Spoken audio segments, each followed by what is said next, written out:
s'est dit, et si c'était l'inverse, c'était l'IA qui posait la question. Un flyer, en général, ça se jette, sauf s'il est utile. Et donc, je suis à l'origine de la triche. Les gosses avaient dans leur cartable les anti-sèches.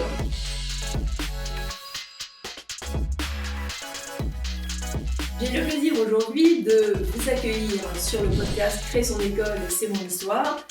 C'est un podcast qui permet de découvrir des écoles indépendantes. Et aujourd'hui, nous avons la grande chance de recevoir Jean-Marc Fitoussi. Bonjour Anne. Et Jean-Marc donc, va nous raconter un petit peu son itinéraire, mais moi, je dois quand même faire une petite confidence. Et je connais Jean-Marc depuis longtemps, maintenant, on a fait plein de choses ensemble. Et ce qui m'a le plus transformé, ce sur quoi il m'a le plus changé, c'est que j'avais avant une image mauvaise des écoles lucratives. Pour moi, lucratif, c'était fond d'argent. Et en travaillant avec Jean-Marc, en voyant le cœur qu'il mettait, l'engagement, je me suis dit, non mais t'as rien compris, que ça soit lucratif, non lucratif, c'est pas le sujet. Donc voilà, donc Jean-Marc, je voulais au moins te remercier pour ça. C'est avec plaisir. C'est vrai qu'on a l'impression que les écoles lucratives, les écoles privées du moins, sont très liées à la notion d'argent, de gagner leur vie sur le dos de l'élève. Ouais. Et c'est pas notre approche, en effet, on va en parler. Mais c'est effectivement cette image qu'il faut à tout prix supprimer parce que dans les écoles privées, il y a un travail de fond qui est énorme et peut-être même supérieur à ce qu'on peut imaginer. Oui, et puis c'est vrai qu'on se dit qu'il y a une sorte de business, de l'anxiété des parents, qui veulent absolument que leur enfant réussisse, alors ils sont prêts à tout, et dans ce cas-là, il y a des gens qui créent un service qui, bien sûr, va être très lucratif pour finalement s'enrichir sur le dos de l'anxiété générale, du perfectionnisme des parents. Et donc vous, c'est pas l'expérience c'est pas l'expérience qu'on a, et même pour être clair, c'est pas véritablement des marchés ou des business, entre guillemets, qui sont très lucratifs. Pour avoir vécu ça pendant 30 ans, je ne peux pas considérer qu'on s'enrichit de manière très importante grâce aux écoles privées. C'est-à-dire que si on est calé sur le ROI, c'est pas le bon plan.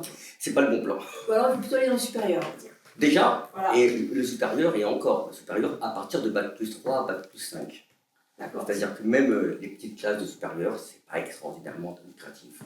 Donc on voit bien aujourd'hui avec le sujet de l'apprentissage, que l'État a mis en place un certain nombre de réformes concernant le Bac plus 3, Bac plus 5, parce qu'ils ont considéré que c'était trop lucratif par rapport à ce que ces filières-là apportaient.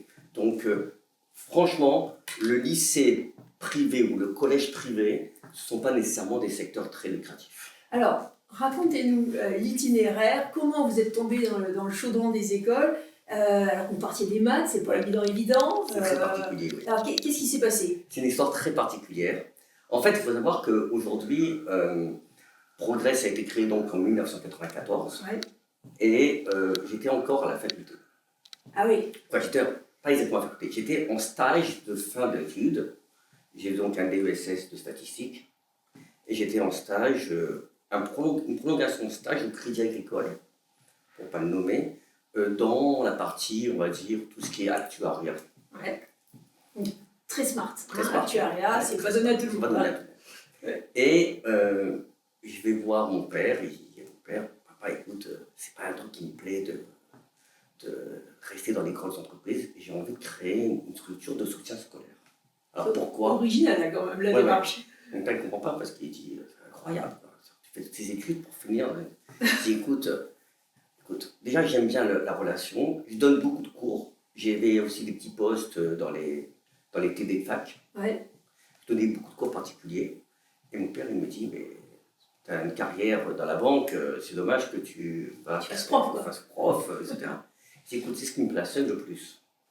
Aider les jeunes, voir où sont leurs difficultés et essayer en effet de lever ces difficultés, ouais. J'adore ça.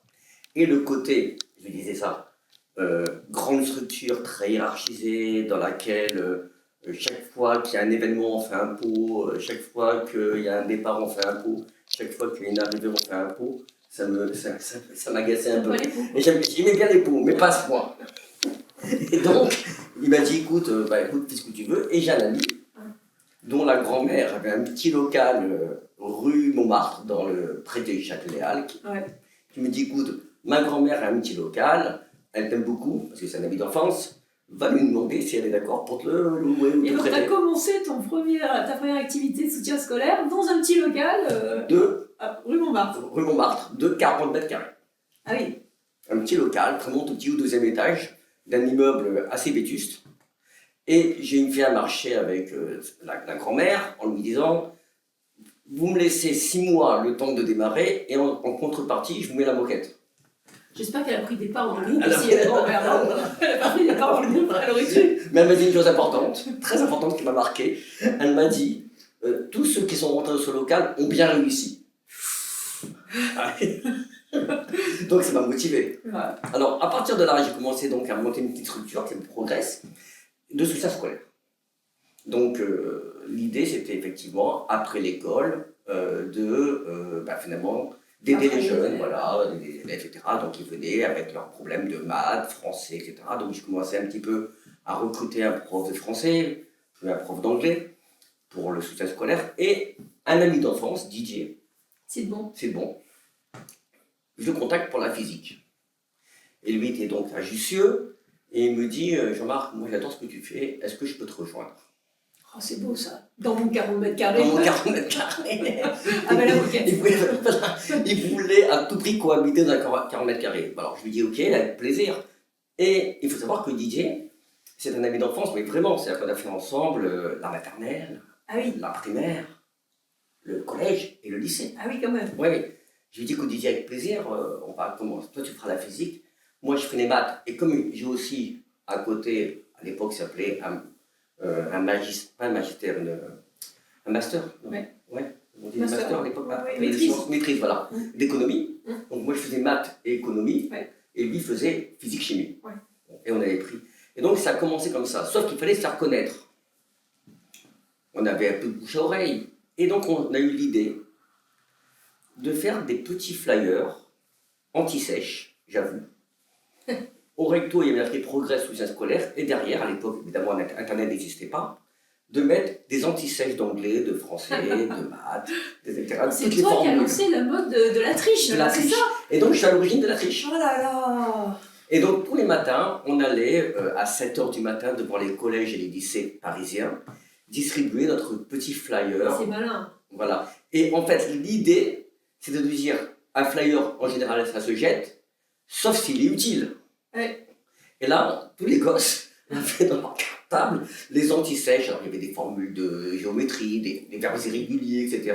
Tu avais leur fiche. Et ils avaient leur fiche qui était faite. Et donc, ça a donné comme ça une forme de notoriété. Ah, c'est excellent. Et au fur et à mesure, le soutien scolaire commence à prendre un essor énorme. D'accord. Mais vraiment énorme. Au point où certains parents disent, écoutez, moi je préfère qu'ils viennent chez vous qu'ils aillent à l'école, presque. Ah oui, ça commence à être gênant là. Ouais. Et on s'est dit, c'est vrai qu'il y a un problème, parce que Tu voyais que les méthodes les n'étaient méthodes pas, étaient étaient pas au adaptées, point. etc., Ouais. qu'il n'y avait pas suffisamment de temps pris pour l'élève, qu'il n'y avait pas d'explication, et il n'y avait pas d'humour dans les cours. Alors Alors, chez nous, ils se ça, marraient. c'est un point super important. Parce que souvent, les professeurs, ils ont l'impression qu'ils vont perdre leur aura, leur autorité, s'ils font de l'humour. Du coup, ils sont carrément sinistres. Sinistre. Hein. Ouais, oui. Et donc, en fait, nous, on est parti sur le principe inverse, en disant qu'il fallait que le cours soit un show. Un show. Un show dans le sens, il fallait que l'élève, en sortant, il dit « j'ai appris et Ouais. je me suis marré ». Ouais. Donc, tous les cours étaient un peu un show, on rigolait avec les élèves, on aimait bien comme on dit, des charriers, etc. Et à un moment donné, on a eu une chance incroyable, il en faut un peu. On s'est dit, tiens, il y a un problème, c'est que le matin, finalement, on n'a pas beaucoup d'activités, puisque c'est du soutien scolaire qui commence grosso modo à 15-16 heures. Il faudrait qu'ils sèchent les cours. Non, et on s'est dit, on va s'intéresser à tous les candidats libres. Ah oui. Parce que finalement, il y a des élèves qui sont candidats libres, qui n'ont pas d'école. Et l'année, on s'est dit, on va s'intéresser aux candidats libres. Il y a une réforme qui passe, qui est une réforme extraordinaire à l'époque pour nous. Tout élève qui échoue au bac peut le repasser sous format candidat libre en conservant ses notes au-dessus de la moyenne. C'est en quelle année ça? C'était en 94, Ah oui, déjà. déjà. Ah, c'est Ou un 95, ça, le fait de 94, conserver voilà. les notes Donc c'était 30 ans. au-dessus de la moyenne. Ouais. Au-dessus Ah de la oui, moyenne. donc ça c'était génial. Sauf qu'ils ne pouvaient pas s'inscrire à l'école. il était obligé d'être en candidat libre parce qu'à l'époque, les écoles n'acceptaient pas le candidat libre. Donc l'élève a... C'est-à-dire que si on n'était pas en candidat libre, on ne pouvait pas conserver les notes? Exactement. Ah, c'était le privilège de ce statut-là. Ah oui, c'est génial. C'est génial. Ouais. Et donc, ce qui s'est passé, c'est que certains élèves qui, à l'époque, échouaient au baccalauréat, beaucoup plus nombreux qu'aujourd'hui, Bah, puisqu'en évidemment. en années 95, je crois que c'était 70% à peu près. Ouais, et puis le niveau était bien plus haut. Et le niveau était bien plus haut. Donc, on avait à peu près 30% d'échecs au bac. 30%, si on fait le calcul avec le nombre d'élèves qui passaient le bac à Paris, on se retrouvait facilement avec 2-3 classes. Donc tu as lancé ta boîte à bac, hein, sans être Tout péjoratif, à fait, ouais. en t'appuyant sur cette réforme qui Exactement. permettait de conserver les notes. Exactement. Et on faisait donc le bac à la carte. D'accord. Quelqu'un qui devait repasser que l'éco et que les maths, par exemple, Travailler il là-dessus. travaillait là-dessus et venait tous les matins.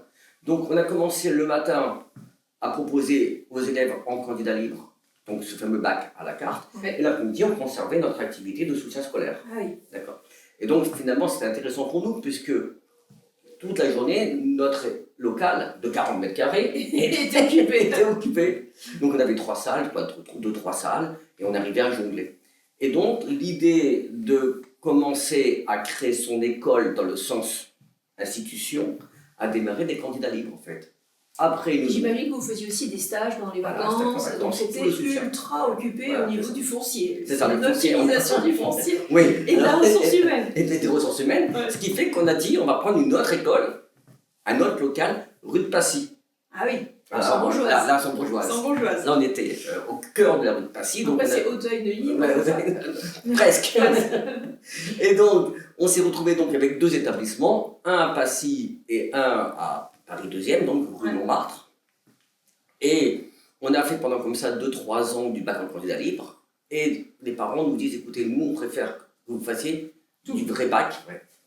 Et donc, est-ce que vous pouvez nous ouvrir des bacs, des classes de terminale? Donc, nous, on a fait à l'envers.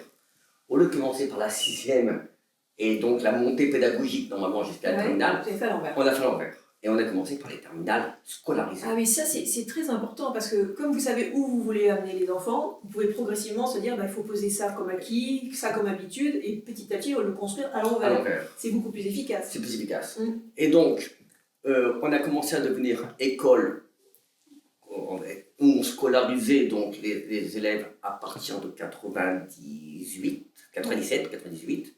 Et en parallèle, il y a Donc seconde, première, terminale. Ouais.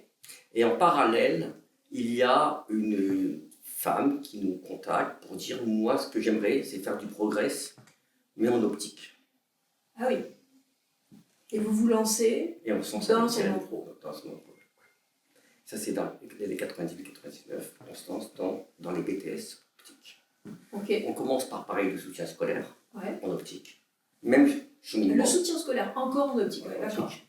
Même cheminement. Et au bout de 2 ans, on commence à créer nos classes de BTS optique. Et donc là, on rentre on va dire en 6 ans, on a créé une vraie école, Ouais. Progress, plus un vrai BTS optique, Progress. Et là, on rentre dans une nouvelle, on va dire, une nouvelle dimension où on commence à finalement devoir prendre des locaux un peu plus grands, des profs, etc. Et donc maintenant, vous avez en école classique, c'est-à-dire en lycée, collège-lycée classique, généraliste, vous avez combien d'établissements? Alors, en lycée classique, on a 2 établissements, Boulogne, Boulogne et Paris 11e. 11e.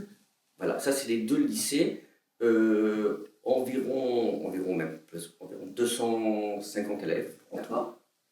Et à côté de ça, donc vous avez des établissements professionnels dans le domaine de l'optique. Alors, ensuite, on a effectivement décliné l'optique en diététique. Oui. Ensuite, on a été la première école à avoir fait de l'audioprothèse. Oui. À l'époque, il y avait un concours pour entrer donc, en formation d'audioprothésiste. C'était géré par le CNAM. Okay. Et il y avait 20 places sur Paris, 15 places à Lyon, etc. Et encore un autre domaine aussi qui a été ouvert ou... Et donc, on a ouvert audioprothésiste. Après, on a ouvert biologie médicale, Oui. prothésiste dentaire. Ah oui, donc après, c'est l'empire qui a commencé. Et là, vous ouvrez combien d'écoles par an, grosso modo? Deux écoles par an. 2 écoles par an. Mais Alors, ça, bon, oui. ouais. Si on revient sur l'enseignement vraiment généraliste, le fait d'avoir fait beaucoup de, on va dire, de soutien scolaire et d'être allé beaucoup sur le secteur d'enseignement professionnel. Qu'est-ce que ça vous a apporté dans la pratique pédagogique propre que vous déployez dans les collèges-lycées? En fait, généralistes. il faut bien comprendre que toute notre pédagogie retourne sur du concret. C'est-à-dire que ce soit pour la partie supérieure, où on recherche nécessairement des BTS à métier, où il faut être expert. Ouais. Et dans la partie secondaire, être les plus méthodiques possibles pour que l'élève soit le plus efficace possible devant la connaissance. Ouais. C'est toujours le même sujet, c'est-à-dire aller à l'essentiel. Et dans les cours de soutien, pareil, on va à l'essentiel. On évite effectivement que l'élève soit perdu, inondé par l'information. D'accord. Donc notre rôle à nous, en tant qu'enseignants, c'est hiérarchiser, trier, organiser. Et toute la pédagogie de Progress a toujours été comme ça, c'est-à-dire méthodique, organisée, trier. Alors on peut dire oui, mais où est la créativité, où est la liberté là-dedans? Alors, les professeurs sont très contraints dans cette approche, ils ont des manières de faire, ils ont des cours déjà rédigés. Non, des cours rédigés, non, il y a une liberté pédagogique autour de ça. Ouais. Par contre, il y a un projet pédagogique très précis. D'accord, il faut qu'ils rentrent dans cette logique-là, simplifier, organiser. Voilà. Par exemple, on donne des conseils dans le projet pédagogique qui est de dire ça ne sert à rien de faire un cours magistral où pendant 1 heure ou 1 heure et quart, l'élève doit gratter et il n'y a pas d'interactivité. Ouais. Ça, c'est fait partie des consignes de base. D'accord. Bon, ça a évolué même partout, ça. Aujourd'hui, on le voit de moins en moins, le cours magistral. Quand vous présentez le groupe Progress, si on cherche sur LinkedIn ou si on demande à ChatGPT, ce que j'ai demandé, il y a le mot qui ressort tout de suite, c'est accompagnement scolaire. C'est-à-dire que ce n'est pas du soutien scolaire, ce n'est pas un cours, c'est un accompagnement.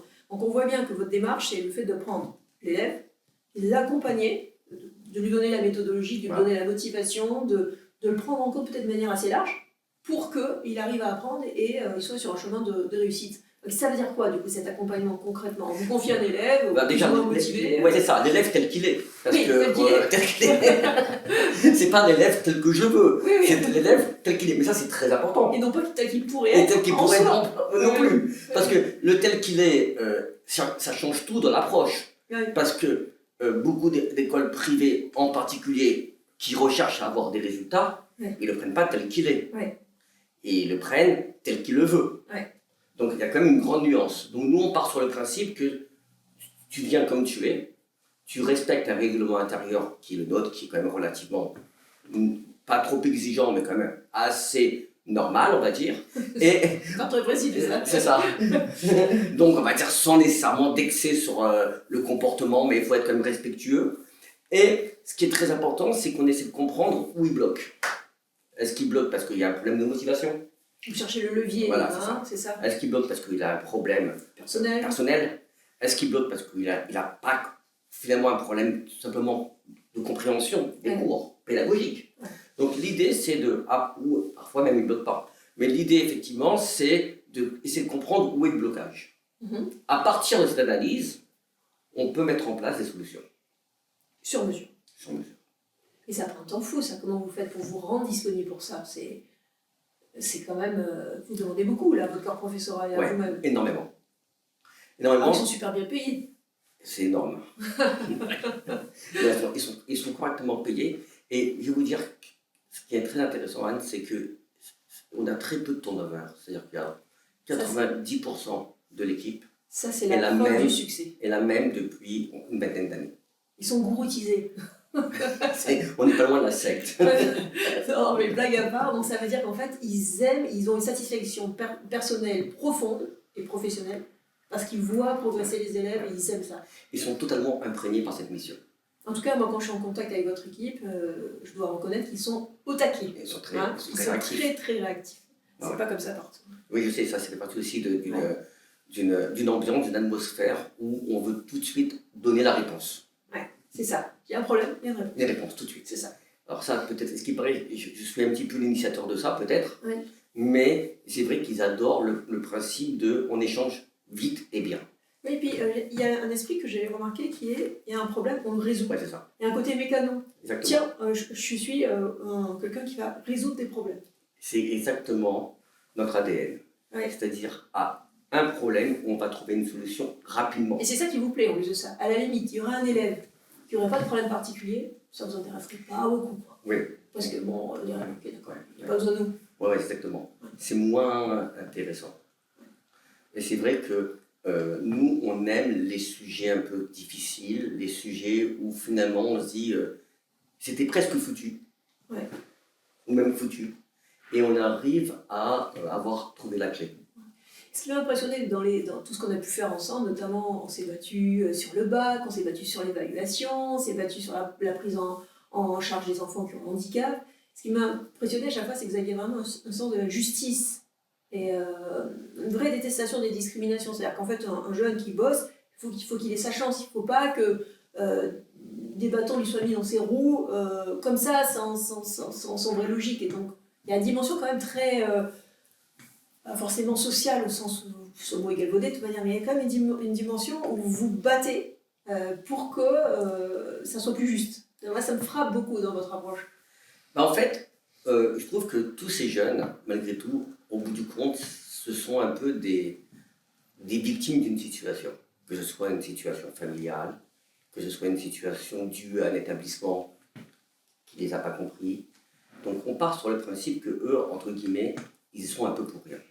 Ouais. Et que c'est vrai que la manière dont sont comportés les profs, la manière dont sont comportés les parents, la famille ou qui que ce soit, les ont rendus un peu comme tels qu'ils sont. Ouais. Et je trouve qu'ils n'ont pas eu le droit de se défendre. C'est ça. Et nous, on va essayer de les défendre en leur montrant qu'ils ne valent pas ce qu'on leur dit ou ils ne valent pas ce qu'ils pensent d'être. On veut leur montrer qu'ils sont différents de ce qu'ils sont. Ouais. Et donc, notre combat à nous, c'est de dire écoute, ta vie a mal démarré sur le plan scolaire pour des raisons diverses. On va faire en sorte que tu vas retrouver une bonne trajectoire. Ouais. Et ça nous intéresse parce que ça rend les choses, tout est possible. Ouais. Alors que souvent, dès qu'on voit que c'est difficile pour un jeune, on dit bon ben voilà, t'as une voie, on peut appeler ça une voie de garage parfois, tu vas et l'affaire est pliée au suivant. C'est pas notre approche. Il faut reconnaître, c'est pas pour critiquer l'enseignement sous contrat parisien, mais il faut reconnaître qu'il y a une immense différence entre cette démarche-là et la démarche qu'on voit dans les grands établissements prestigieux sous contrat, où ils ont peu de mérite parce qu'ils récupèrent des élèves qui sont très scolaires, qui n'ont pas de difficultés particulières, et ils les amènent à des résultats mirobolants. Oui. Et puis si, en cours de chemin, ils ont des difficultés, eh bien, ils les éliminent. C'est ça. Donc, de ce point de vue-là, c'est pas très compliqué. Tandis que vous récupérez plutôt des élèves qui sont un peu fâchés, on va dire, avec la scolarité.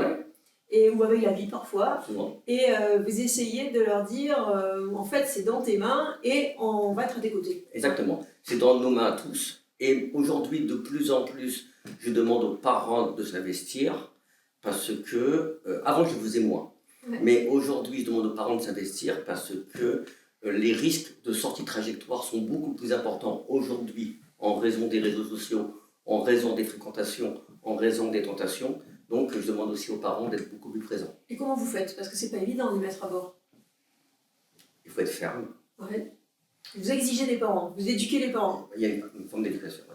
Mais c'est un peu dur parfois parce que ça nous amène à des échanges qui peuvent être parfois un peu compliqués sur le plan de la relation, puisque je deviens un peu, ils sont un peu l'élève et moi le maître. Oui. À faire la morale. Oui. Alors que bon, a priori, on est au même niveau. Mais je pense qu'aujourd'hui, l'engagement des parents est fondamental pour que le jeune reste dans une trajectoire. Alors, je parle surtout dans le mode de vie, dans l'hygiène de vie, dans la manière dont il faut être à la maison. Oui. Créer une ambiance de travail, ne pas mettre une pression malsaine, être régulier, se coucher tôt. Se coucher tôt, gérer les moments de portable, gérer les sorties, gérer les autorisations. Finalement, jouer un rôle un peu de ce qu'on fait nous à l'école. Ouais. Donc vous coachez les parents pour qu'ils soient des parents plus responsables. Oui, beaucoup. D'accord. Et alors, maintenant, nouvelle étape à l'édifice, vous ratez jamais une révolution, donc après avoir lancé la triche au niveau international, eh bien, vous êtes parti sur la question de l'intelligence artificielle, et d'une manière ultra concrète, hein, façon progrès, c'est-à-dire on ne discute pas, on ne fait pas des conférences, on crée un outil intelligence artificielle. Alors, est-ce que vous pouvez un peu nous raconter comment il fonctionne Alors l'intelligence artificielle, on a été très surpris par sa puissance et on a été aussi très surpris par la mauvaise réputation que peut avoir l'intelligence artificielle. Ouais. Alors, pour 95% des pour 95% des gens, même voire 99%, Ouais. qu'est-ce que l'intelligence artificielle? En gros, je ne sais pas faire, je pose une question, et l'IA doit me donner une réponse. Ouais. Dans ce sens-là. C'est ça. C'est-à-dire, grosso modo, j'ai besoin soit d'une information, soit d'une production. Ouais. Merci l'IA. Voilà. Alors, nous, on a pensé un peu différemment, donc toujours dans ce souci de pédagogie. Ouais. On s'est dit, et si c'était l'inverse, c'était l'IA qui posait la question, Ouais. et plus l'utilisateur. D'accord. Donc, on inverse. Donc, on s'est dit, c'est l'IA qui va poser la question. Si l'IA pose la question, c'est que c'est l'utilisateur qui doit donner la réponse. Oui. Et donc, on a créé un outil pédagogique qui s'appelle Pascal, Ouais. qui va inverser le sens de l'IA. C'est-à-dire que Pascal va interroger l'étudiant, l'élève. Comment? L'élève dit, par exemple, je veux travailler sur tel chapitre. L'IA va lui proposer donc un contenu, Ouais. mais derrière, il va lui demander de lire ce chapitre et il va le questionner. Pour être sûr qu'il a bien compris. Et voilà. Donc, on a inversé, finalement, le rapport. Donc, toute notre IA, c'est un système de questions-réponses, mais c'est l'IA qui pose les questions et l'étudiant ou l'élève qui répond pour voir s'il a bien compris. Mais l'étudiant, il peut aussi poser des questions. Bien C'est pas sûr. interdit. Bien sûr. Il peut dire, mais quel est le rapport avec cette notion? Je comprends pas bien. Donc, c'est un échange. Voilà, c'est un échange, mais disons l'initiative et la stimulation par de l'IA. C'est ça. Parce Pour que- éviter que l'élève soit en mode je rêve sur ma chaise et j'attends. Exactement. Et surtout pour le e-learning. C'est quoi le e-learning? C'est juste, je lis un document et c'est tout. Et après, éventuellement, j'ai un petit QCM, mais en vérité, personne ne peut répondre à ma question et personne n'a validé si j'ai compris ce que j'ai lu. Ouais. Nous, c'est ça le but. Oui. C'est de C'est valider. pas les petits quiz qu'on voit qui Voilà. servent à quelque C'est chose. pas grand-chose. Ils font souvent un peu pitié, c'est Ouais, leur c'est ça. petit quiz, il faut C'est bien ça. dire. Ça, c'est l'e-learning Oui. des années 2000. Quoi. Oui, Ouais. mais même Non, on après, trouve ouais. maintenant. Voilà. malheureusement. Et ben pour nous, ça c'est un peu effectivement obsolète.